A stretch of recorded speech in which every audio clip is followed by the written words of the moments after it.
Radio G. Affaires publiques, Alexis Lacroix. Radio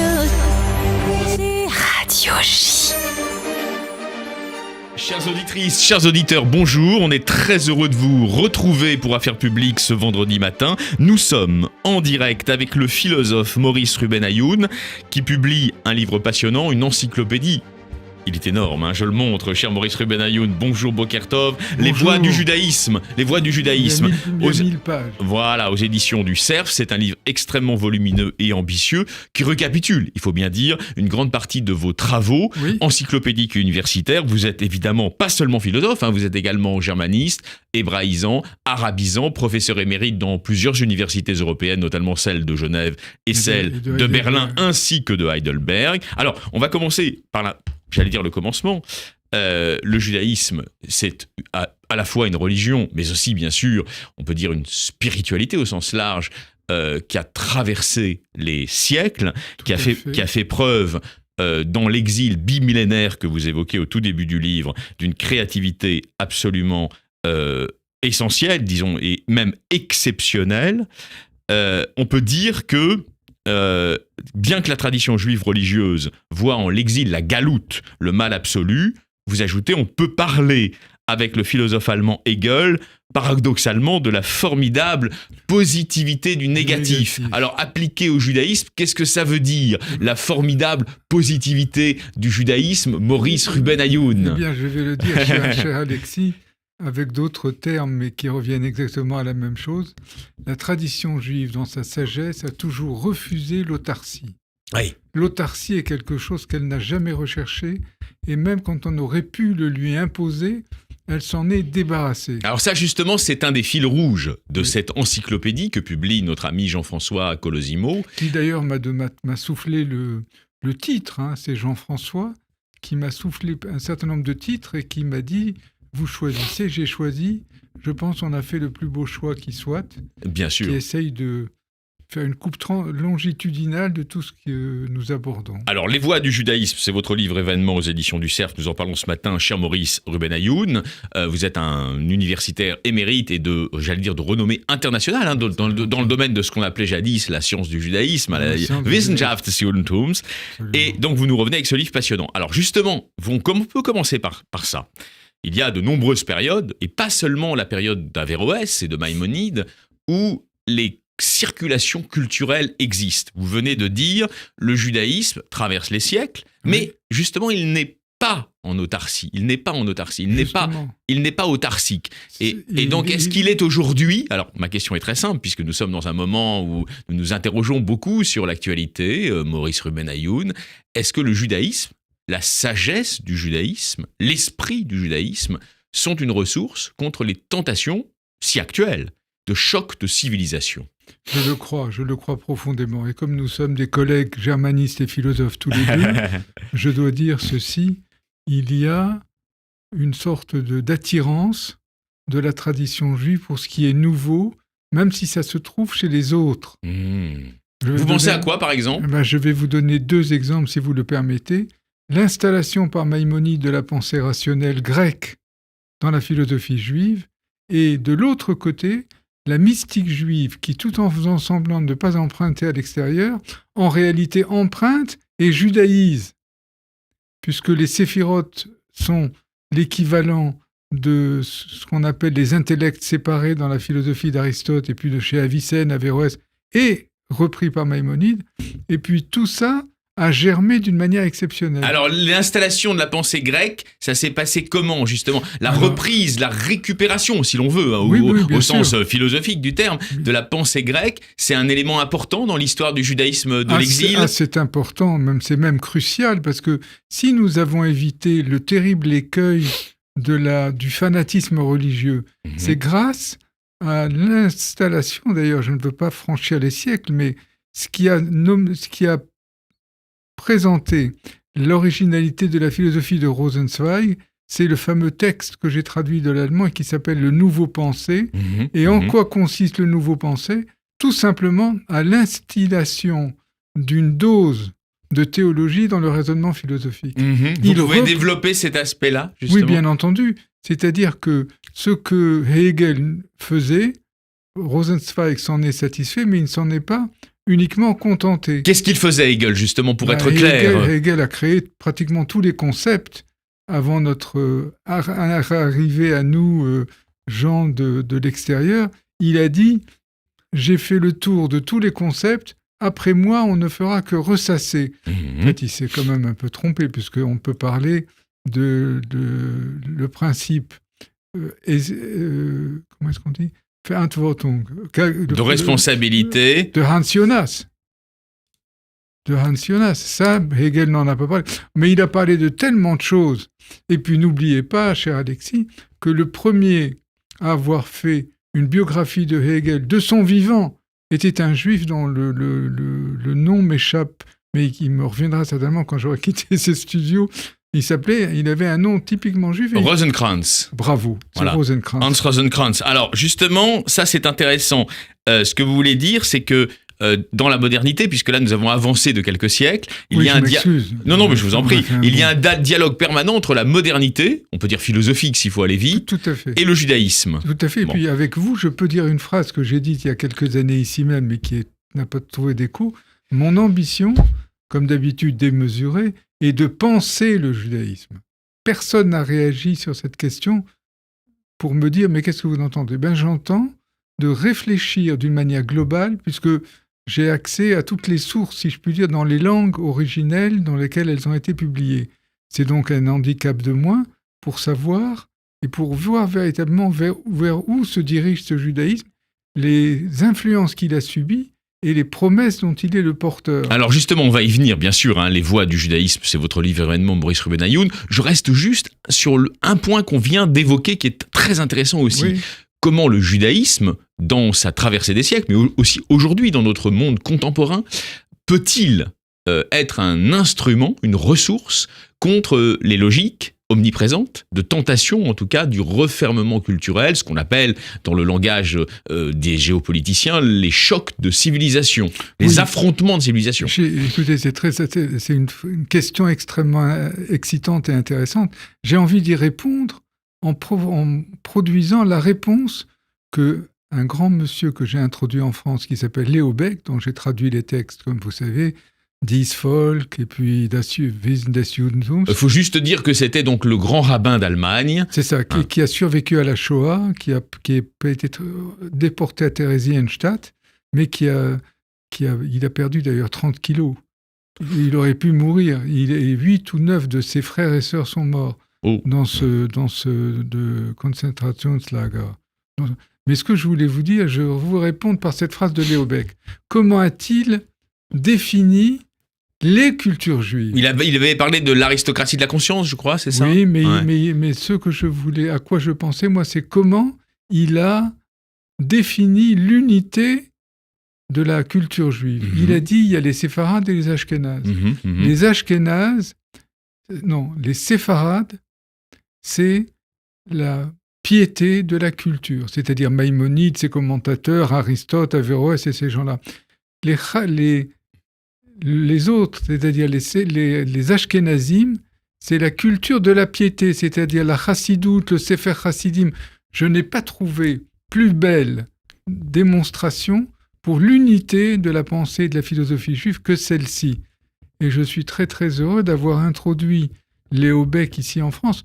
Non pas que je sois spécialement un juif libéral, par certains aspects, oui, mais ce n'était pas ça qui me préoccupait. J'ai trouvé que c'était une excellente trouvaille et qu'il était bon de la restituer dans son contexte à celui qui l'a trouvée. Donc c'est comme ça que je réponds. C'est-à-dire qu'il y a une unité dans la diversité. Ouais, alors justement, cette unité dans la diversité, elle éclate dans les 1000 pages de ce livre formidable, Les Voies du judaïsme, que vous publiez aux éditions du Cerf. Revenons un instant, si vous voulez, sur ce dialogue qu'on appelle aujourd'hui judéo-musulman. Il a existé, disons... Et comment ? Lors des premières lumières que vous évoquez longuement. Exact. Voilà, il s'est incarné dans des figures, on peut les évoquer aussi. Et donc, au premier chef desquels, c'est Maïmonide. Maïmonide est un auteur judéo-arabe, pas judéo-musulman. Je n'ai rien contre, mais c'est un auteur judéo-arabe. Et toute sa culture, même philosophique, il l'a puisée chez nos cousins arabes. Vous dites nos cousins. Vous savez, Abraham, ça existe. Abraham, ça existe. Je dis ça le cœur chancelant, eu égard au récent développement que nous avons tous subi et suivi, mais il y a toujours une lueur d'espoir. Mais j'ai entendu, je ne veux pas parler de tout ça, mais j'ai entendu ce matin une mise au point qui m'a beaucoup rassuré et aussi un peu peiné, c'est que l'actuel président de l'État d'Israël a dit qu'il ne croyait plus en théorie des deux États. Entre nous soit dit, cher Alexis, moi non plus. Mais c'est enfermer quelque chose qui était un espoir, auquel, au fond, personne ne croyait. Les gens, même les chefs d'État qui le répétaient, péchaient par lassitude et par ennui intellectuel. Ils ne savaient pas quoi dire. Ils disaient, mais plus personne n'y croit. Quand vous dites enfermer un espoir, donc maintenant... Moi, je pensais qu'il y avait, au plus haut niveau de l'État, la possibilité d'une lueur, comme on dit en allemand, ein Schimmer der Hoffnung, une lueur d'espoir. Or, elle est partie. Et comment peut-on faire ça après le 7 octobre ? Comment peut-on faire ça après le 7 octobre ? C'est quelque chose qui est terrible. Mais je préfère revenir à quelque chose de plus intellectuel, si vous me le permettez, et de continuer de répondre à votre question. Il faut qu'il y ait un renouveau dans la pensée. Ce renouveau, je ne le vois pas venir véritablement avec force. Parce qu'il a été... Vous vous rendez compte s'il n'y avait pas eu le 7 octobre ? Le 7 octobre, c'est la mort non seulement de plusieurs milliers d'innocents, mais c'est aussi la mort de ce qu'on allait construire. La normalisation avec l'Arabie Saoudite, des choses incroyables. Mais finalement, comme disait Hegel, la formidable positivité du négatif, ça va peut-être donner naissance à quelque chose de nouveau et accrocher des espoirs auxquels nous pourrons nous-mêmes nous accrocher. Mais pour revenir à cette définition de la culture juive, parce que qu'a fait le judaïsme dans le monde et dans l'histoire universelle ? Il a apporté, je ne veux pas dire tout, mais il a apporté le monothéisme éthique. Ce n'est pas à vous que je vais expliquer ce que c'est. Mais expliquez-le quand même pour nos auditeurs, cher Maurice Ruben Ayoun. La première phrase de Julius Gutmann, qui m'a formé, même si je ne l'ai jamais rencontré, et que j'ai eu à cœur de dépasser respectueusement, c'est « Das Judentum ist ein ethischer Monotheismus ». Le judaïsme est un monothéisme éthique. C'est-à-dire, il y a un Dieu, et il régit le monde selon les lois de l'amour et les lois de la sagesse. Donc, monothéisme éthique. Deuxième chose, vous avez le bris des vases. Ouais. C'est-à-dire, Dieu crée le monde, et comment il le crée ? Par un symbole à la fois masculin et féminin. Les flux vivifiants de la vie transitent par les vases, mais comme ils sont de terre et que l'influx est divin, ils explosent. Tout à fait. Troisième étape, la dernière, c'est le fameux tikkun qui est dans la bouche de tous les ignorants d'aujourd'hui et d'hier. Pourquoi des ignorants ? Je plaisante. Je plaisante, je veux dire de ceux qui utilisent le mot tikkun mais qui ne savent pas l'écrire ou qui ne savent pas ce qu'il y a derrière. Mais ce n'est pas une critique méchante, c'est juste pour ne pas se prendre au sérieux. Et ce tikkun, c'est quelque chose il est même dans le journal Le Monde ou dans Libération, il arrive même que ces messieurs l'utilisent et l'écrivent. Et ça, je considère que ce sont trois valeurs que le judaïsme a apportées. Alors, et puis, pardon, j'ai oublié, deux choses encore. Qu'est-ce que j'étais en train de dire ? J'ai des trous de mémoire. Oui, après, vous savez certainement ce qu'est l'individualité de la personne. On l'oublie souvent, mais qui a créé l'individualité humaine ? C'est un chapitre 18 du prophète Ézéchiel, qui dit « Nul ne sera tenu pour responsable des fautes de son père ou de sa mère ou de son fils. Le père ne paiera pas pour le fils méchant, le fils méchant ne paiera pas pour le père, et ceci et cela. Par contre, ils auront chacun sa responsabilité. Absolument, mais la responsabilité collective n'existe plus. N'existe plus, et puis alors, en plus, c'est un changement par rapport à la théologie du livre de l'Exode qui dit « Je vais aller vous chercher jusqu'à la 3e génération ». Et ça, c'est quand même des notions philosophiques que le judaïsme a créées de toutes pièces. Et le judaïsme par la voix de ses prophètes. Ézéchiel, comme vous le savez très bien, cher Alexis, c'est tout de même la période de l'exil. Et puis alors, je ne résiste pas à la tentation de dire la phrase de la Bible qui a donné naissance à ce commentaire. Je cite, je le dirai après en hébreu, « Les pères ont mangé du raisin amer, du verjus, mais ce sont les dents des enfants qui en furent agacés. » Tout à fait. Avot achlo aboser veshine abanim tikena. Or, ça veut dire, c'est une révolution morale. C'est une révolution morale, c'est-à-dire qu'avant, c'était l'injustice. Dieu, selon des voies impénétrables, voulait punir, même jusqu'à la 3e génération.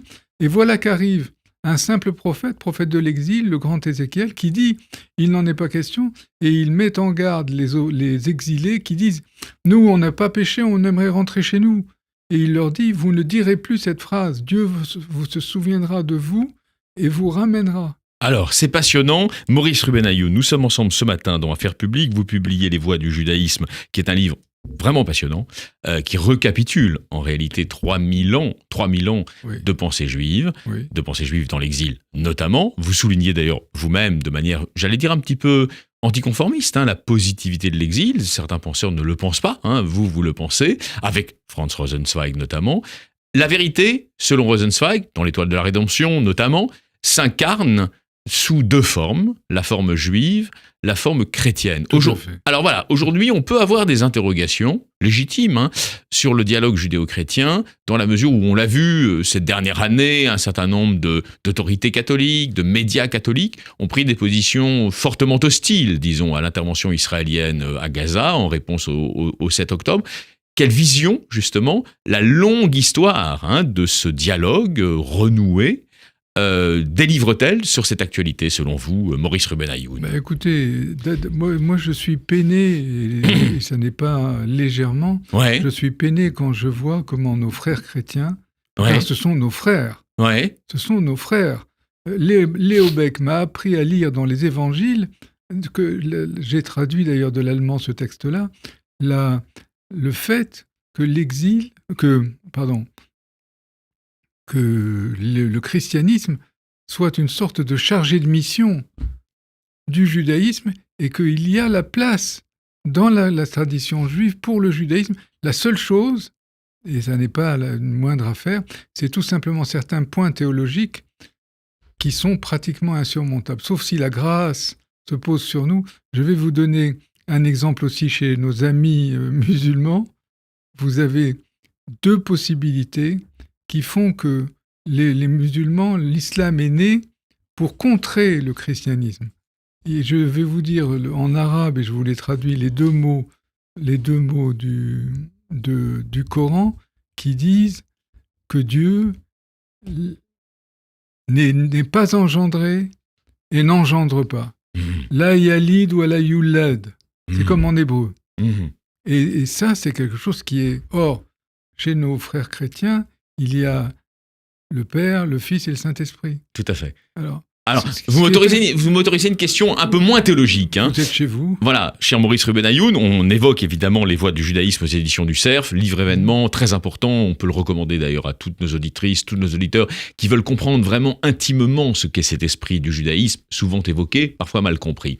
Vous avez cité la notion de réparation, n'y revenons pas, mais aujourd'hui, est-ce que juifs et chrétiens, en dépit de leurs différences théologiques que vous venez de souligner, ont une vocation commune pour l'humanité, selon vous ? Est-ce qu'on peut parler comme ça, sachant que vous le savez bien, je l'ajoute, après je vous laisse développer, c'est un long et interminable débat dans le monde juif. Yeshayahu Leibovitz, par exemple, disait ça n'a pas de sens de parler comme ça. Oui, avec tout le respect que j'avais pour ce grand homme, sans en partager toutes les idées, bien sûr, moi je crois qu'on peut faire des choses, mais la seule chose qu'il faut faire, c'est prendre son temps. Ça n'est pas à la mesure ni à la taille d'une vie humaine. D'accord. 2000 ans d'oppression, de rejet, de persécution, d'extermination, de mariage forcé, toutes les méchancetés possibles et imaginables que l'humanité, je dis bien l'humanité, la nature humaine est capable de produire. Sans jamais douter de ce qu'elle fait. Oui, tout à fait. Et moi, il me semble que ce que nous partageons avec nos frères chrétiens est plus important que ce que nous partageons avec nos amis ou voisins arabes. C'est pas du tout la même chose. Il y a un judéo-christianisme, que cela nous plaise ou pas. D'accord. Il n'y a Alors, pas un quels en seraient, cher Maurice, quels en seraient justement les piliers, les principes fondateurs de ce judéo-christianisme, pour reprendre votre expression? Le premier des principes, ce n'est pas original de ma part, c'est le fait que Jésus soit né juif et que nous n'ayons aucune trace d'un endroit ou d'un moment où il se serait séparé officiellement du judaïsme. Et ça, c'est quand même quelque chose de très important. La deuxième chose, ce sont les conceptions fondamentales. Il n'y a pas dans l'islam, il y a beaucoup de choses bien dans l'islam, je ne dis pas le contraire, mais il n'y a pas chez les musulmans cette attitude chrétienne, cette attitude juive que les chrétiens ont héritée de leur maison mère, c'est-à-dire du judaïsme. Et je n'ai jamais vu que l'on puisse bâtir une maison dont on se serait débarrassé des fondations.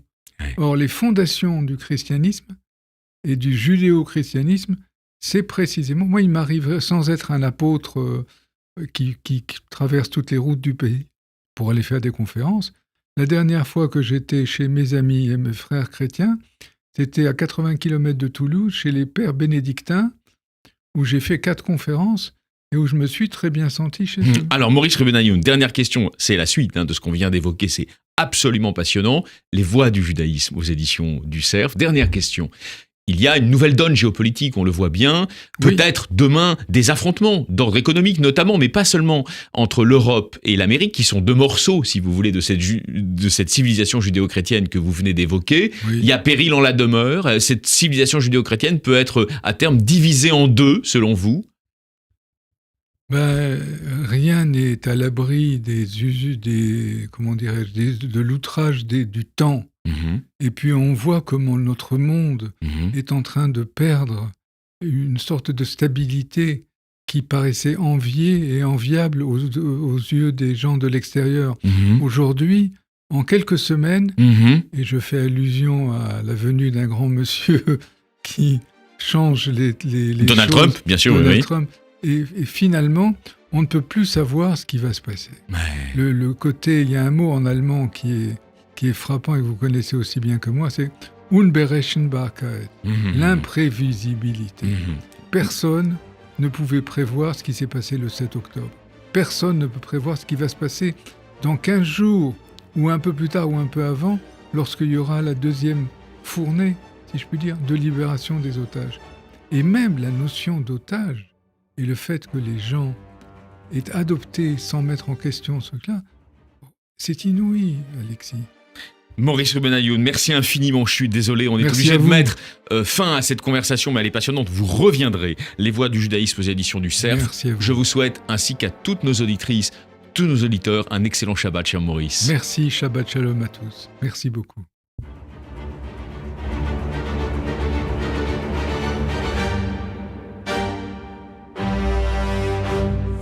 Ça, c'est uniquement sur Radio J. Radio J. Radio J. Radio J.